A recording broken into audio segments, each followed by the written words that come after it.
నమస్తే, welcome to focus.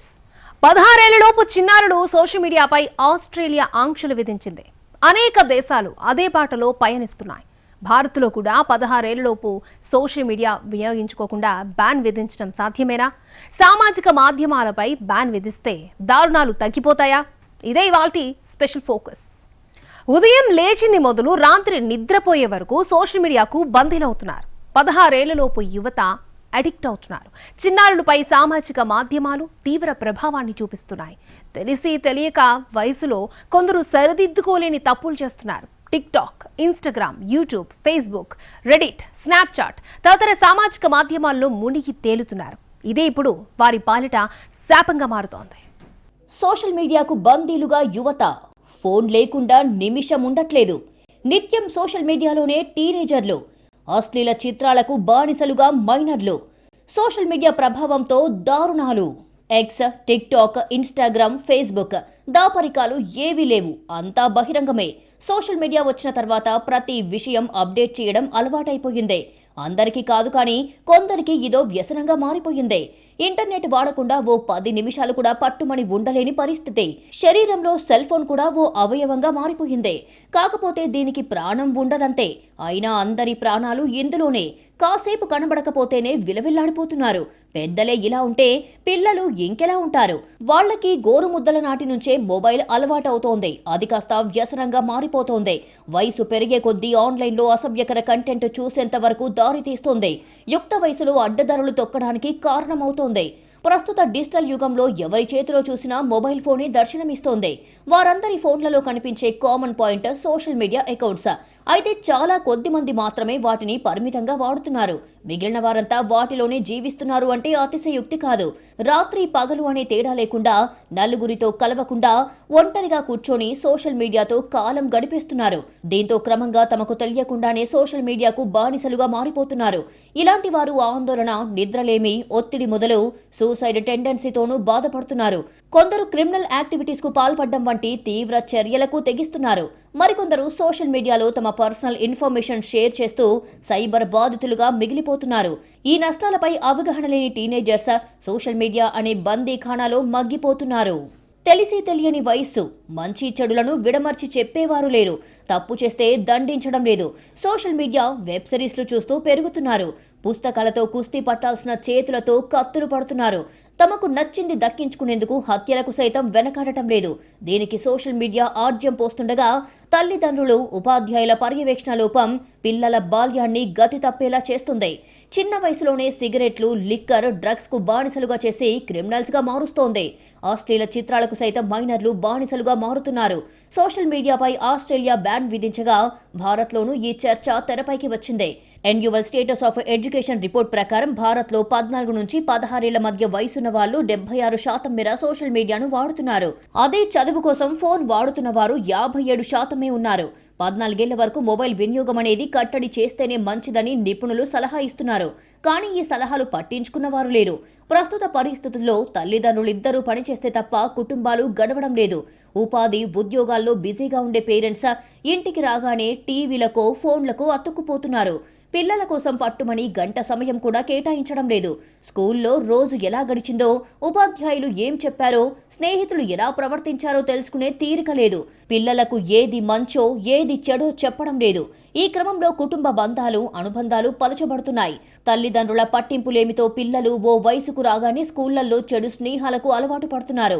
కొందరు సిగరెట్లతో మొదలై గాంజా దాకా మత్తు పదార్థాలు తీసుకుంటున్నారు. 15 ఏళ్లు ఆపై బడిన వాళ్ళు డ్రగ్స్ కు అలవాటు పడిపోతున్నారు. పిల్లల్లో విపరీత ప్రవర్తనకు స్మార్ట్ ఫోన్ వినియోగం, అందులోనూ సోషల్ మీడియానే ప్రధాన కారణమని పలు అధ్యయనాలు చెబుతున్నాయి. చిన్న వయసులోనే క్రైమ్, అడల్ట్ కంటెంట్ ప్రభావం వల్ల పిల్లల్లో హల్యూసినేషన్ కు దారితీస్తుంది అని ఎక్స్పర్ట్స్ చెప్తున్నారు. కావాలనుకున్నది ఎలాగైనా దక్కించుకోవాలి అనే కసి, కోపం పిల్లల్లో పెరిగిపోతోందని, దీనివల్లే ఆత్మహత్యలు, హత్యలకు పాల్పడుతున్నారని విశ్లేషిస్తున్నారు.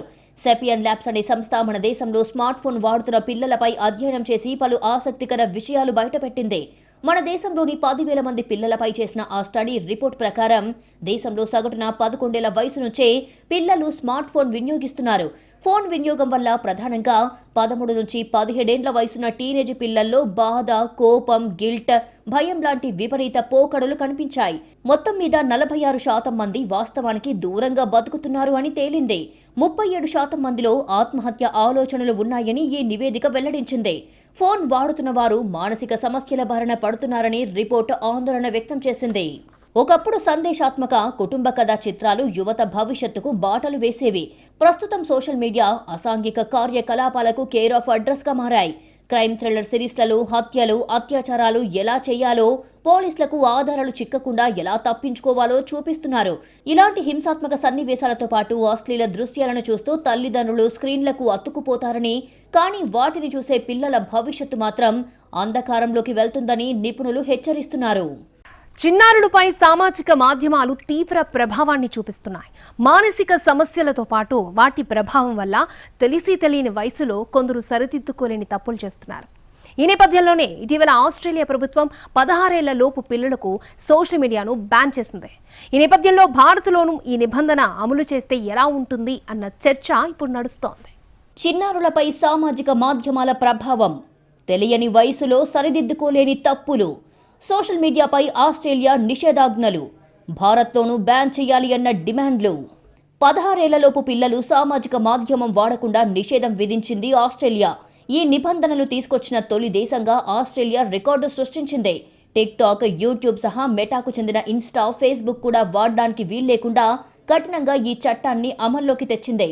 వీటితో పాటు మొత్తంగా 10 సోషల్ మీడియా ప్లాట్ఫామ్స్ కి ఇప్పటికే ప్రభుత్వం ఆదేశాలు జారీ చేసింది. 16 ఏళ్లలోపు పిల్లల అకౌంట్స్ అన్ని వెరిఫై చేసి పూర్తిగా బ్లాక్ చేయాలని తేల్చి చెప్పింది. మరో కీలకమైన విషయం ఏంటంటే, ఇలా బ్లాక్ చేయకపోతే ఆ సంస్థ ప్రభుత్వానికి $33 మిలియన్ ఫైన్ కట్టాల్సిందే. అయితే ఇప్పటి వరకు టిక్ టాక్ లోనే 2 లక్షలకు పైగా అకౌంట్స్ ని బ్లాక్ చేసినట్టు సమాచారం. రానున్న రోజుల్లో ఈ సంఖ్య మరింత పెరిగే అవకాశం ఉంది. సోషల్ మీడియా కారణంగా టీనేజర్స్ మానసిక ఆరోగ్యం దెబ్బతింటోంది. దీన్ని పరిగణలోకి తీసుకున్న ఆస్ట్రేలియా కఠిన ఆంక్షలు అమలు చేస్తోంది. సోషల్ మీడియా కారణంగానే తప్పుడు సమాచారం వ్యాప్తి చెందడంతో పాటు బాడీ షేమింగ్ కూడా పెరుగుతోంది. బాడీ షేమింగ్, విద్వేషాలు పెంచే పోస్టింగ్ల కారణంగా చాలా మంది పిల్లలు మానసికంగా కుంగిపోతున్నారని అంటోంది ఆస్ట్రేలియా ప్రభుత్వం. అందుకే తప్పనిసరి పరిస్థితుల్లో నిషేధం విధించాల్సి వచ్చిందని స్పష్టం చేసింది. అయితే వయసు ధృవీకరించేందుకు ఆయా కంపెనీలు ప్రత్యేకంగా ఓ వ్యవస్థను తీసుకువచ్చాయి. ఈ సిస్టమ్ ద్వారానే ఏజ్ వెరిఫికేషన్ జరుగుతుంది. అప్లోడ్ చేసిన పోస్టులు, సెల్ఫీల ఆధారంగా ఈ ధృవీకరణ జరగనుంది. భారత్లో చిన్నారులకు సోషల్ మీడియాను నిషేధించాలి అన్న వాదనలు వినిపిస్తున్నప్పటికీ అది అంత సులభం కాదన్నది కొందరి వాదన. గణాంకాల ప్రకారం చాలా మంది చిన్నారులు స్మార్ట్ ఫోన్ల ద్వారానే సోషల్ మీడియాకు అనుసంధానం అవుతున్నారు. అది కూడా తమ తల్లిదండ్రుల మొబైల్స్ నే వాడుతున్నారు. 80% మంది రోజుకు 3 గంటలకు పైగా వాట్సాప్, యూట్యూబ్, ఇన్స్టాగ్రామ్ చూస్తున్నట్లు నివేదికలు వెల్లడిస్తున్నాయి. చాలా వరకు తల్లిదండ్రుల ఖాతాలనే పిల్లలు వినియోగిస్తున్నారు. అందువల్ల ప్రత్యేకించి పిల్లల ఖాతాలపై బ్యాన్ విధించినా పెద్దగా ఫలితం ఉండదు. స్మార్ట్ ఫోన్లలో పేరెంట్ కంట్రోల్స్ ఆప్షన్ ఉన్నప్పటికీ ఈ తరం పిల్లలు సాంకేతికంగా చురుగ్గా ఉంటున్నారు. పేరెంట్స్ రిస్ట్రిక్షన్స్ ను తొలగించి మరీ నచ్చిన యాప్స్ ని ఇన్స్టాల్ చేసుకుంటున్నారు. అందువల్ల దీంతో ప్రయోజనం అంతంత మాత్రమేనన్న అభిప్రాయాలు ఉన్నాయి. అక్కడి కుటుంబ పరిస్థితులు, విద్యా విధానాలు తదితర అంశాలను పరిగణలోకి తీసుకొని పిల్లలకు సోషల్ మీడియాను బ్యాన్ చేస్తూ ఆస్ట్రేలియా నూతన విధానాన్ని తీసుకొచ్చింది. కానీ వేగంగా అభివృద్ధి చెందుతున్న భారత్లో దానిని అలాగే అమలు చేయడం సాధ్యం కాదు. ఎందుకంటే ప్రస్తుతం చాలా పాఠశాలల్లోనూ పిల్లలకు యూట్యూబ్ ద్వారా పాఠాలు బోధిస్తున్నారు. పిల్లలు తమకు అర్థం కాని విషయాలు, పాఠ్యాంశాల గురించి సోషల్ మీడియా ద్వారానే తెలుసుకుంటున్నారు. అందువల్ల పిల్లల్ని సామాజిక మాధ్యమాలకు దూరంగా ఉంచడం మంచిదే అయినప్పటికీ అవసరమైన చిన్నపాటి మార్పులతో ఈ తరహా విధానాలను అమలు చేయాలని నిపుణులు సూచిస్తున్నారు. ఏదేమైనా పిల్లల నడవడికను తల్లిదండ్రులు ఎప్పటికప్పుడు గమనిస్తూ సోషల్ మీడియా ప్రభావం వారిపై ఎంతమేర ఉంది అన్నది అంచనా వేసి తగిన జాగ్రత్తలు తీసుకోవాలని చెబుతున్నారు. మైనర్లు మంచి కంటే చెడునే ఎక్కువగా స్వీకరిస్తుంటారు. తమంతట తాము హింసాత్మక ఘటనలకు పాల్పడరు. నచ్చింది సొంతం చేసుకోవాలని చూస్తారు. విద్యార్థుల మధ్య పోటీ కూడా ప్రభావం చూపుతుంది. ఒకరి ప్రేరణతోనో లేక చూడ్డం వలనో వారిలో మానసికంగా మార్పులు వస్తాయి. ఇందుకు ఓటీటీలో క్రైమ్ వెబ్ సిరీస్లు ఆజ్యం పోస్తున్నాయి. ఇంట్లో తల్లిదండ్రులు ప్రవర్తించే విధానం కూడా పిల్లలపై ఇంపాక్ట్ చూపుతుంది.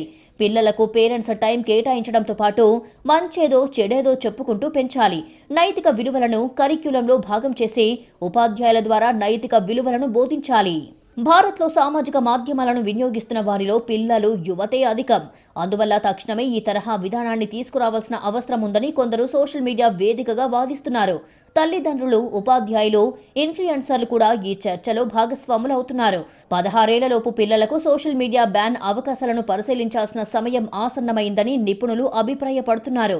ప్రస్తుతానికి భారత్లో పిల్లలు సోషల్ మీడియా వాడకుండా ఎలాంటి చట్టపరమైన ఆంక్షలు లేవు. అయితే digital personal data protection act 2023 ప్రకారం పిల్లల వ్యక్తిగత వివరాల విషయంలో మాత్రం జాగ్రత్తగా ఉండాల్సిందే. ముఖ్యంగా వీళ్ల సమాచారం సేకరించాలంటే తప్పనిసరిగా తల్లిదండ్రుల అనుమతి తీసుకోవాలి. కొన్ని రకాల ప్రకటనలు వాళ్లకు కనిపించకుండా పూర్తిగా నిషేధించాలి. కానీ ఇవన్నీ పెద్దగా అమల్లో ఉండడం లేదు. అందుకే 10 ఏళ్ల చిన్నారులు కూడా ఇన్స్టాగ్రామ్, ఫేస్బుక్ అకౌంట్స్ వాడుతున్నారు. వీరిపై కంటెంట్ క్రియేటర్స్ ప్రభావం ఎక్కువగా ఉంటుంది. రీల్స్ చేయడానికి వీళ్లు అలవాటు పడిపోతున్నారు. సామాజిక మాధ్యమాల వల్ల లాభాలు ఉన్నాయి. చిన్నారులు తమ టాలెంట్ను ప్రదర్శించేందుకు ఇవి వేదికలు అనడంలో ఎలాంటి సందేహం లేదు. మ్యూజిక్, డాన్స్, ఆర్ట్ ఇలా అన్ని రంగాల్లోనూ పిల్లలు తమ నైపుణ్యాలతో అందరి దృష్టిని ఆకర్షించవచ్చు. ఇలా తమ జీవితాలను మలుచుకున్నవారు ఉన్నారు. అంతేకాకుండా విద్యార్థులకు అవసరమైన ఎంతో పాజిటివ్ కంటెంట్ సోషల్ మీడియాలో దొరుకుతుంది. కోడింగ్, కొత్త భాషలు నేర్చుకోవడం లాంటివి సోషల్ మీడియా ద్వారా సులభమవుతాయి. ఒకే రకమైన ఆసక్తులు ఉన్నవారు తమ భావాలను పంచుకునేందుకు సోషల్ మీడియా ఓ వేదిక. అయితే తమ పిల్లలు ఏ కంటెంట్ను చూస్తున్నారు అన్నదానిపై తల్లిదండ్రులు ఓ కన్నేసి ఉంచడం తప్పనిసరి. సోషల్ మీడియాలో గంటల కొద్దీ గడుపుతున్న యువత ఆన్లైన్ పరిచయాలతో మోసపోతున్నారు. కొందరు అమ్మాయిల ఫోటోలను మార్ఫింగ్ చేసి మోసాలకు పాల్పడుతున్నారు. సోషల్ మీడియాకు అడిక్ట్ అవుతూ ఉండడం తల్లిదండ్రుల్లోనూ ఒత్తిడిని పెంచుతోంది. కొత్త పరిచయాలు తీసుకుంటున్న యువత జాగ్రత్తలు తీసుకోవడంలో ఫెయిల్ అవుతుంది. సోషల్ మీడియాలో గంటలు గంటలు కాలక్షేపం. సోషల్ మీడియా పరిచయాలతో మోసాలు, ఫోటోలతో మార్ఫింగ్ చేస్తున్న కేటుగాళ్లు, సోషల్ మీడియా వినియోగంపై దేశాల ఆంక్షలు, సామాజిక మాధ్యమాలతో అరచేతిలో ప్రపంచం, సేవలు విశ్వవ్యాప్తం, వినియోగం ఓ ఆనందం, భావాల వ్యక్తీకరణకు దోహదం, మధురానుభూతుల సంగమం. ఇలా ఒకటా రెండా? మానవ జీవితంలో సామాజిక మాధ్యమాలది కీలక పాత్ర. కానీ ఇది నాణానికి ఒకవైపు మాత్రమే. సోషల్ మీడియా వినియోగం పెచ్చుమీరడంతో అనేక అనర్థాలు చోటు చేసుకుంటున్నాయి. ఫేస్బుక్, వాట్సాప్, ఇన్స్టా, ఎక్స్ తదితర ఆన్లైన్ వేదికల పరిచయాలు ప్రాణాలను హరిస్తున్నాయి. ఇటీవల హైదరాబాద్లో గర్భిణీ హత్య ఇందుకు ఓ ఉదాహరణ. సోషల్ మీడియా కారణంగా యువతులే ఎక్కువగా మోసపోతున్నారు అనేది ఒక పరిశీలన. అసలు ఎందుకీ దుస్థితి? సామాజిక పరిచయాలు ప్రాణాంతకంగా ఎందుకు మారుతున్నాయి? ఫోన్ పట్టుకుని సోషల్ మీడియా ఓపెన్ చేశారంటే చాలు, గంటలు గంటలు కాలక్షేపం చేసేస్తున్నారు. అంతేకాదు, కొత్త పరిచయాలు పెంచుకున్నామా అనేదే ప్రతి ఒక్కరి ఆలోచన. ఫ్రెండ్ రిక్వెస్టులు పంపడం, యాక్సెప్టులు చేయడం, ఫాలో అవడం లాంటి వాటిపైనే యువత దృష్టి అధికంగా ఉంటుంది. ఫేస్బుక్ లో ఎంతమంది ఫ్రెండ్స్ ఉన్నారు, ఇన్స్టాలో ఎంతమంది ఫాలో అవుతున్నారు అనే విషయాల్లోనూ పోటీ పడుతోంది నేటి కుర్రకారు. కానీ ఆ ముసుగులో ఉన్న వ్యక్తి సరైన వాడేనా? నమ్మి స్నేహం చెయ్యవచ్చా?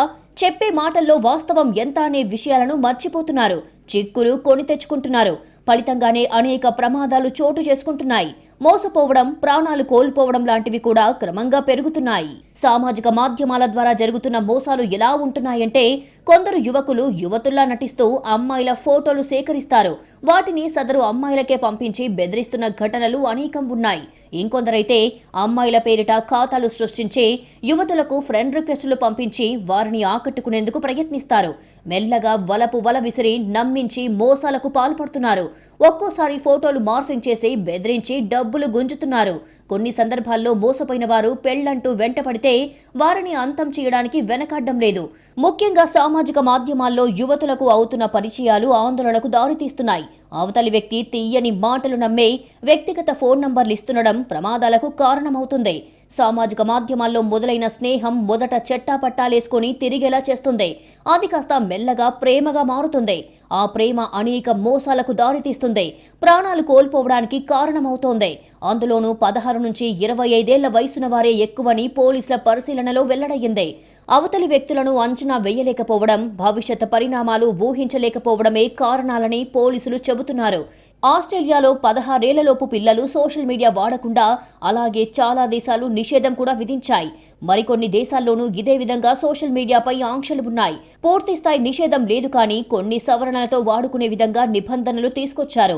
ఈ జాబితా ఓసారి చూస్తే యూకే గురించి ముందు చెప్పుకోవాలి. 2023లో ఆన్లైన్ సేఫ్టీ యాక్ట్ను ఆమోదించింది అక్కడి ప్రభుత్వం. సోషల్ మీడియా సంస్థలు తప్పనిసరిగా ప్రమాణాలు పాటించాలి. ముఖ్యంగా హానికర కంటెంట్ మైనర్స్ కి చేరువ కాకుండా బ్లాక్ చేయాలి. ఈ ఏడాది ఈ చట్టం అమల్లోకి వచ్చింది. సోషల్ మీడియా వాడకం విషయంలో మాత్రం ఏజ్ లిమిట్ విధించలేదు. చైనా కూడా అక్కడి సైబర్ స్పేస్ రెగ్యులేటర్ ఓ కీలక నిబంధన తీసుకొచ్చింది. మొబైల్స్లో, యాప్స్లో మైనర్ మోడ్ ఫీచర్ని అందుబాటులోకి తెచ్చింది. ఈ ఫీచర్ ద్వారా మైనర్స్ స్క్రీన్ టైంని రిస్ట్రిక్ట్ చేయవచ్చు. డెన్మార్క్ 15 ఏళ్లలోపు పిల్లలు సోషల్ మీడియా వాడకుండా నిషేధం విధించేందుకు సిద్ధమవుతోంది. నవంబర్లో ఇందుకు సంబంధించిన ప్రకటన కూడా చేసింది. అయితే 13 ఏళ్లలోపు చిన్నారులకు కొన్ని సోషల్ మీడియా ప్లాట్ఫామ్స్ మాత్రమే వాడుకునే విధంగా తల్లిదండ్రులు యాక్సెస్ ఇచ్చేలా నిబంధనలు తీసుకొచ్చింది. అంటే తల్లిదండ్రుల అనుమతితో ఆయా ప్లాట్ఫామ్స్ వాడేలా మినహాయింపునిచ్చింది. ఇలా చూసినప్పుడు ఇది పూర్తి స్థాయి నిషేధం అయితే కాదు. ఫ్రాన్స్లో 2023లో ఓ చట్టం తీసుకొచ్చింది. 15 ఏళ్లలోపు పిల్లల తల్లిదండ్రుల అనుమతితోనే సోషల్ మీడియా అకౌంట్స్ క్రియేట్ చేసుకునేలా రూల్ పెట్టింది. జర్మనీ, ఇటలీలోనూ దాదాపు ఇవే నిబంధనలు ఉన్నాయి. కాకపోతే ఈ అమల్లోనే కొన్ని సవాళ్లు ఎదురవుతున్నట్లుగా సమాచారం. ఆస్ట్రేలియా తరహాలోనే మలేషియా సైతం వచ్చే ఏడాది నుంచి 16 ఏళ్లలోపు చిన్నారులు పూర్తి స్థాయిలో సోషల్ మీడియా వాడకుండా నిషేధం విధిస్తామని ప్రకటించింది. America children's online privacy protection act తీసుకొచ్చింది. 13 ఏళ్లలోపు చిన్నారులకు సంబంధించిన వ్యక్తిగత వివరాలు తల్లిదండ్రుల అనుమతి లేకుండా సేకరించకుండా కంపెనీలపై ఆంక్షలు విధించింది. Service for healthy use of technology సంస్థ ప్రకారం సోషల్ మీడియా లేదంటే టెక్నాలజీ అడిక్షన్ ని వదిలించడం అంత సులభం కాదు. చాలా మంది తల్లిదండ్రులకు ఇప్పుడిదో సవాలుగా మారిపోయింది. కావలసినంత టెక్నాలజీ అందుబాటులో ఉన్నప్పుడు ఆ సాంకేతికతకు దూరంగా పిల్లలను ఎలా ఉంచాలో అర్థం కావడం లేదన్నది తల్లిదండ్రుల ఆందోళన. Service for healthy use of technology సంస్థ కీలక వివరాలు వెల్లడించింది. భారత్లో వేల మంది తల్లిదండ్రులు పిల్లలతో ఎలా కమ్యూనికేట్ అవ్వాలో తెలుసుకునేందుకు ఆన్లైన్లో వెతుకుతున్నారని తేలింది. ఇది తప్పు అని తేల్చి చెప్పడం, బెదిరించడం కాకుండా ఎలా అయితే మాట వింటారో అని తెగ సెర్చ్ చేస్తున్నారు. సైకాలజిస్టులతో ప్రత్యేకంగా మాట్లాడుతున్నారు. ఈ టెక్నాలజీ అడిక్షన్ నుంచి పిల్లలను బయటపడేయాలంటే ఏం చేయాలి, ఏం చేయకూడదు అని ఆరా తీస్తున్నారు. ఇక్కడ కీలకమైన విషయం ఏంటంటే పిల్లలు ఇలా సోషల్ మీడియాకు అడిక్ట్ అవుతుండడం తల్లిదండ్రుల్లోనూ ఒత్తిడి పెంచుతోంది. అందుకే వీలైనంత త్వరగా దీనిపై ఓ నియంత్రణ ఉండాలని కోరుకుంటున్నారు. కానీ ఇప్పుడున్న పరిస్థితుల ప్రకారం చూస్తే ఇది అమల్లోకి రావడం కాస్త కష్టమే కావచ్చు. పైగా ఇప్పుడు ఆర్టిఫిషియల్ ఇంటెలిజెన్స్ కూడా వచ్చేసింది. టెక్నాలజీ ఇంకా అప్గ్రేడ్ అవుతోంది. ఇప్పటికే పిల్లలంతా ప్రాంప్ట్స్ ఇచ్చి ఫోటోలు జనరేట్ ఎలా చేయాలో కూడా తెలుసుకుంటున్నారు. ఇంత అడిక్ట్ అయ్యాక ఉన్నట్టుండి బ్యాన్ చేస్తే ఎలా రియాక్ట్ అవుతారు అన్నది ఆలోచించాల్సిన విషయం. చూడాలి. భవిష్యత్తులో అయినా ఎందుకు సంబంధించి ఏదైనా నియంత్రణ ఉంటుందేమో చూడాలి.